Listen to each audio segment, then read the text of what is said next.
बंगाल के डेटा को अगर आप देखिए, क्योंकि बंगाल इंपॉर्टेंट अपने आप स्टेट है, वहां पे एनडीए को 15 सीटें, पिछली बार 18 मिली थी और टीएमसी को पिछली बार 22 मिली थी, इस बार 26, यानी कम से कम सीटें उनकी बढ़ती हुई दिखाई पड़ी। कांग्रेस और लेफ्ट को एक सीट मिलती हुई नजर आ रही है। जी विजय जी। आशुतोष जी, मैं कहूंगा कि खेल अभी बाकी नहीं है, खेल तो अभी शुरू ही नहीं हुआ है। खेल अभी शुरू ही नहीं हुआ है, अब इलेक्शन हो रहा है। खेल शुरू तब होगा कि जब इंडिया गठबंधन की एक शक्ल कोई नजर आ जाए, अगर होती है तो। अभी तो लगातार वो गिरता जा रहा है, कमजोर होता जा रहा है, टूटता जा रहा है, तो उस वजह से इस खेल को अभी पूरी तरीके से नहीं कहा जा सकता। जैसे अभी जिक्र हुआ कि साइकोलॉजिकल वॉरफेयर है, साइकोलॉजिकल कहीं ऐसा ना हो कि चुनाव निकल जाए और वो शक्ली ना आए तो फिर क्या होगा? अब ये तो उनको चिंता करनी है, लेकिन साइकोलॉजिकल वॉरफेयर के लिए भी आप कुछ कंटेंट को रखते हैं ना। आज क्या इंडिया गठबंधन कह सकता है ये साइकोलॉजिकल वॉरफेयर के वो 400 पे चुनाव जीत रहे? वो तो 400 पे लड़ने का साइकोलॉजिकल वॉरफेयर नहीं कर पा रहे, समझे? और फिर जो पार्टी 303 सीटों पर हो, 330 सीटों पर एनडीए के साथ हो, तो उसको घटने या बढ़ने में थोड़ा सा आसानी है, इसको भी समझने की जरूरत है। 3 राज्यों का आपने जिक्र किया, महाराष्ट्र, बंगाल और यूपी। यूपी मुझे लगता है कि वो 2014 से कम सीटों पर नहीं आएगी भारतीय जनता पार्टी, है ना। और 77, 75, 72 इस नंबर का कोई मतलब नहीं है, लेकिन वो 70 से कम सीट पर भारतीय जनता पार्टी नहीं होगी। और कांग्रेस को शायद भी कोई सीट मिले, मुझे इसकी संभावना कम लगती। अगर रायबरेली को गांधी फैमिली नहीं लड़ती तो शायद वो सीट भी वो नहीं जीतेंगे इस चुनाव में। वेस्ट बंगाल में हो सकता है ममता बनर्जी बहुत ताकतवर नेता के तौर पर है, और वहां मैं इस आंकड़े को ठीक मानता हूं कि ममता बनर्जी को ये सीटें मिल जाए। लेकिन बीजेपी भी लगातार अपनी कोशिश कर रही है कि वो 18 के फिगर को आगे करे, लेकिन फिर भी इसमें संभावना लगती है।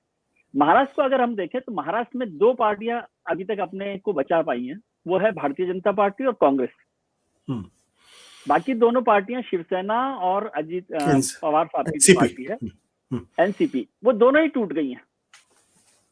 तो उन दोनों पार्टियों में शरद पवार साहब को और उद्धव ठाकरे को अपना अस्तित्व बचाने की लड़ाई लड़नी है। क्या वो किस तरह से मिलकर इस लड़ाई को जीत सकते हैं? जबकि लेजिस्लेटिव तरीके से देखें, यानी सांसदों और विधायकों के तौर से, तो उनके दोनों टूटे हुए गुट के पास ज्यादा ताकत है।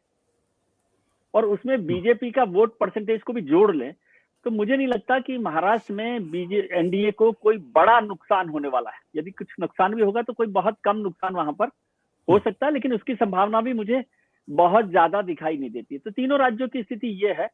उत्तर भारत की स्थिति जो है उसमें कहीं बहुत कम गुंजाइश मुझे दिखती है। हरियाणा मुझे एक ऐसा स्टेट लगता है जहां पर भारतीय जनता पार्टी को नुकसान हो सकता है। गुजरात, राजस्थान, मध्य प्रदेश, छत्तीसगढ़, उत्तराखंड, हिमाचल और दिल्ली, इसमें कुल मिलाकर 8 राज्यों में 8 सीटें भी कम हो जाएं, इसके चांसेस भी मुझे नहीं लगते। लेकिन 370 और 400 पार होना, तो ये तो एक वो हिस्सा है उनके प्रोपेगेंडा या उनके नारे का हिस्सा है, इसलिए उसको उसी तरह से लेना। लेकिन ये पार हो जाए, इसमें भी कोई बहुत बड़ी वो नहीं देखना चाहिए कि नहीं हो सकता पार।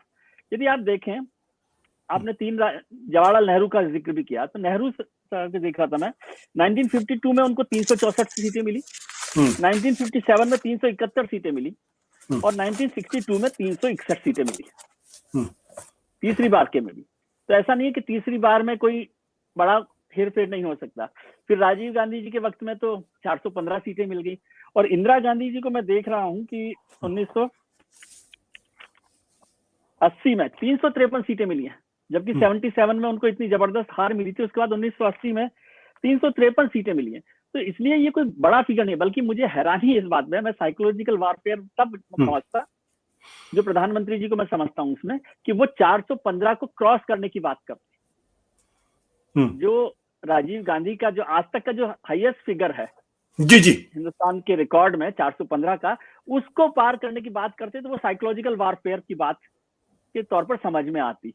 और 370 बहुत मुश्किल मुझे नहीं लगता है, क्योंकि जिस तरह का पूरा माहौल अभी बन रहा है, जो नैरेटिव बन रहा है, कह लें माहौल नहीं भी बन रहा है, जो नैरेटिव बन रहा है, नैरेटिव से भी स्विंग वोट्स का बहुत असर पड़ता है। और 11 स्टेट जो पहले थी जिनमें 50% से ज्यादा वोट भारतीय जनता पार्टी ने जीते हैं, उनमें कोई कम होने की गुंजाइश मुझे नहीं दिखती। सत्य हिंदी का ऐप डाउनलोड करें गूगल प्ले स्टोर पर।